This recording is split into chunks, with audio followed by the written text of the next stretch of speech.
ఈ క్యారెక్టర్కి తాతలా చేయడం ఒక చిన్న సర్ప్రైజ్.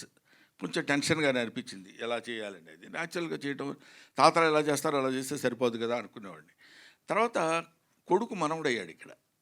అక్కడ కొంచెం జాగ్రత్తగా చూస్తూ కొంచెం కేర్ తీసుకొని చేయాల్సిన అవసరం వచ్చింది. బట్ నంబర్ ఆఫ్ క్యారెక్టర్స్ చేసిన ఏ క్యారెక్టర్ మనం చెప్పడానికి ముందు ఒక దాన్ని ఏమంటారు, ఆ బిగినింగ్, ఇప్పుడు ఎన్ని కిలోమీటర్లు నడవాలన్నా మొదట ఒక అడుగు వేయాలి కదా.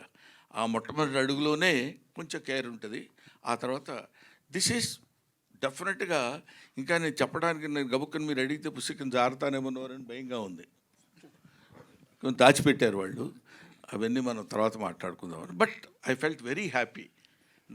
తాత అనే క్యారెక్టర్ నేను చేయటం కూడా, వీళ్ళు వచ్చి సరదాగా తాత తాత అని మాట్లాడుతున్నప్పుడు కూడా, తాత అనే పదం చాలా అద్భుతమైన పదం అండి. చాలామంది ఏదో తాత అనిపించుకోవడానికి సిగ్గుపడటానికో లేకపోతే బాధపడటానికో ట్రై చేస్తారు, కానీ తాత it's a greatest fullness of the man. ఒక మనిషి ఒక పరిపూర్ణత్వం వచ్చితే కానీ తాత అన్నాడు. ఎందుకంటే ఆఫ్టర్ ఆల్ మనకు తెలియకుండా మనం పుడతాం.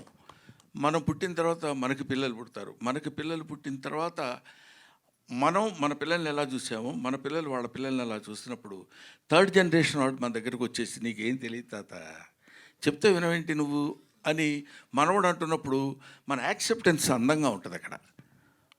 వాడు తాత అని పిలిచి, మా మనవడు ఉన్నాడు, నీకు తెలీదు, నువ్వు బొమ్మలు వేస్తావు కానీ ఇలా కాదు, ఇప్పుడు లేటెస్ట్గా వచ్చింది తెలుసా ఇది అని వాడేదో 4 గీతలు గీసి చూపిస్తాడు. దానిలో వాడు బుద్ధి లేదా, నేను నా ఏజ్ ఏంటి, నీ ఏజ్ ఏంటి, నువ్వు నాకు తెలియదు అంటావా, నా ఎక్స్పీరియన్స్ లేదు నీ బతుకు అని వాడు తిట్టడం ఉండదు. వాడు అలా మాట్లాడుతుంటే ఒక చిన్న ఎంజాయ్మెంటు, సరదాలు ఉంటాయి. అదే ఇంకెవడన్నా అంటే సర్లేవా మాకు తెలుసు యాక్టింగ్ ఎలాగో అనొచ్చు. కాబట్టి అది ఆ తాత అనే క్యారెక్టర్ దొరకటమే చాలా అరుదైన విషయం. అది దొరికినందుకు ఇలాంటి బ్యాచ్ అంతా కలిసి ఆడుకున్నట్టు అనిపించింది.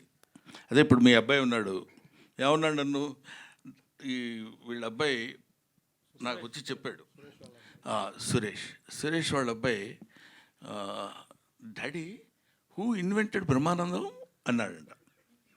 అసలు బ్రహ్మానందం అనేవాడు ఒక పదార్థం అయినట్టు, ఒక మైకు, ఓ రేడియో, ఓ కంప్యూటర్ లాగా హూ ఇన్వెంటెడ్ బ్రహ్మానందం అని అడిగాడండి అని తనే వచ్చి చెప్పాడు సురేష్. చెప్పినప్పుడు ఇలాంటివి చిన్న చిన్నవి ఏవో సరదాగా మనకు వచ్చే దాన్ని ఏమంటారు అప్రిసియేషన్స్తో పాటు తాత క్యారెక్టర్ దొరకటం.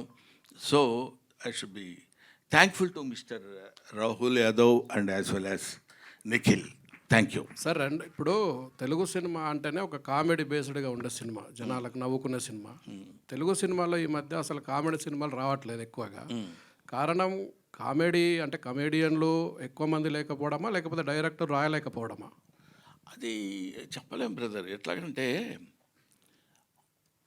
You can make a movie without comedian, you cannot make a movie without comedy. అంటే కమెడియన్నే కామెడీ చేయాలని లేదు. ఇప్పుడు హీరోస్ చేస్తున్నారు, హీరోయిన్స్ చేస్తున్నారు, విలన్స్ చేస్తున్నారు. సో కామెడీ అనేది అంతర్లీనంగా ఎక్కడో చోట జరుగుతూనే ఉంటుంది. సరే, ప్రత్యేకంగా మీరు అడిగిన దానికి మా గురువుగారు జంజాల గారు వాళ్ళు ఉన్నప్పుడు కామెడీ బేస్డ్ మీద రాయలంగి నరసింహారావు గారు కానీ, లేకపోతే వంశీ గారు, వీళ్ళందరూ, కృష్ణారెడ్డి గారు, ఈవి సత్యనారాయణ గారు, వీళ్ళందరూ కామెడీకి ఎక్కువ ప్రాధాన్యత ఇచ్చి చేసిన రోజులు ఉన్నాయి. బట్ ఐ కెనాట్ సే ఇప్పుడు ఆ కామెడీ రాసే వాళ్ళు రైటర్స్ లేరు అని చెప్పడానికి లేదు. అవి ఎందుకు రాలేదు, రీజన్స్ లేదు. దాని మీద పెద్ద రీసెర్చ్ కూడా చేయలేదు. మోర్ ఓవర్ కొంచెం సైలెంట్గా దూరంగా ఉంటున్నాను కాబట్టి ఏదో సెలెక్టివ్గా చేసే క్యారెక్టర్స్.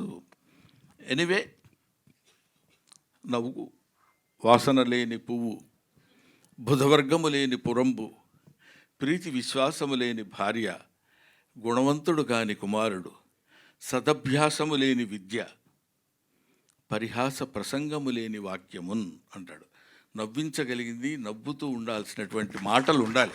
అది సినిమాలో ఉండొచ్చు, నాటకంలో ఉండొచ్చు, ప్రతిదానిలో ఉండాలి. అటువంటిది మిస్ అవ్వటం అనేది బహుశా ఎక్కడా ఉండదు. మానవుడు పుట్టినప్పుడే నవ్వు అనేది పుట్టింది. అది మనం నవ్వినా నవ్వకపోయినా మనం వెనకాల పడి వస్తూనే ఉంటుంది. ఏమంటావు బ్రదర్? కిషోర్, ఇక్కడ హలో అండి. ఇద్దరు లెజెండరీ కమెడియన్స్, మీ నాన్నగారు, ఇటు కిషోర్ గారు, వాళ్ళతో చేయటం అంటే మీకు కొద్దిగా కష్టమే కదా? ఎలా? 100% అండి. అంటే ఫస్ట్ టైం చెప్పినప్పుడే నాకు చిన్న భయం స్టార్ట్ అయిందండి. అంటే అదే బేసిక్గా ఆయన ఫస్ట్ ఎప్పుడైతే వీళ్ళిద్దరితో పాటు అన్నప్పుడే నాకు కొంచెం చిన్న షివర్ స్టార్ట్ అయింది. ఫస్ట్ డే షూట్కి మేము వెళ్ళినప్పుడు నాన్నగారితో ఫస్ట్ షాట్ ఉండింది. ఆ సీన్లో బేసిక్గా నేను ఆయన కొంచెం అంటే డామినేట్ చేసి మాట్లాడాల్సిన సీన్ అనమాట అది. చాలా భయపడుతున్నా. అంటే ఇప్పుడు నేను ఆయన్ని ఎదురుగా ఫేస్ చేసి ఇంట్లో పర్సనల్గా ఉన్నప్పుడు మా ఇద్దరి ఆ టైమింగ్ అది వేరే ఉంటుంది. మేము మాట్లాడుకుంటాం, నవ్వుకుంటాం, అంత వేరే. బట్ కెమెరా ముందు యాక్షన్ అనేటప్పుడు చిన్న షివర్ స్టార్ట్ అయింది. తర్వాత ఒకసారి పిలిచారు వ్యాన్లోకి పిలిచి, ఒరే నీ డైలాగ్స్ చెప్పరా అన్నారు. చెప్పా, సరిపోట్ల, వాల్యూమ్ పెంచు అన్నారు. చెప్పా, సరిపోట్ల, ఇంకా లౌడ్ అన్నారు. ఇప్పుడు వ్యాన్లో ఎవరైనా ఉన్నారా? నేను నువ్వే కదా ఉంది, చెప్పు అన్నారు. మొత్తం ఒక్కసారి ఓపెన్ అప్ అయితే మొత్తం డైలాగ్ ఏదైతే ఒక వన్ గుడ్ డైలాగ్ ఉందో ఓపెన్ అప్ అయిపోయి చెప్పిన తర్వాత దట్ మూమెంట్ ఐ థింక్ అక్కడ బ్రేక్ అయిపోయిందండి. ఇంక అక్కడి నుంచి నాకు ఈజీ అయింది. అండ్ కిషోర్ గారితో నాకు అసలు అంటే ఆయన ఉన్నారంటే నాకు అది ద మోస్ట్ కంఫర్టబుల్ పర్సన్. అంటే నాకు మా ఇద్దరికున్న ర్యాప్ అలాంటిది. ఆయన సీన్ అలా చెప్తారు, ఆయన ఇంప్రవైజ్ చేసినప్పుడు మనకు తెలీదు ఆయన ఈ డైలాగ్ చెప్తారని కూడా నాకు ఐడియా రాదు. అవి ఎన్ని టేక్స్ అంటే కనీసం ఒక 10-15 టేక్స్ మినిమం పట్టేవి. నేను మళ్ళీ కరెక్ట్గా షార్ట్ తీసుకురావడానికి నవ్వుతూనే ఉండేవాడిని కిషోర్ గారితో.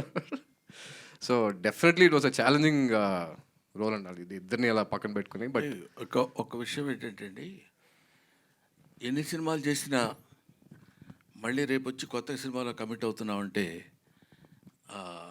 ఆ భయం, ఆ బెరుకు అది ఉంటేనే ఆర్టిస్ట్ సక్సెస్. లేదు మనకు బోళ్ళంత. ఇప్పటి వరకు చిరంజీవి గారితో నేను ఎన్నో సినిమాలు యాక్ట్ చేశాను. రేపు చిరంజీవి గారితో కొత్త సినిమాలో ఫస్ట్ షాట్ అనగానే తెలియకుండానే ఒక చిన్న బెరుకు స్టార్ట్ అవుద్ది.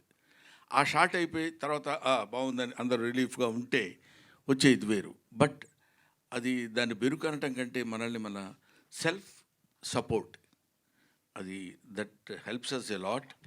Keep it my boy. అలా ఉంటేనే బెటర్. Thank you sir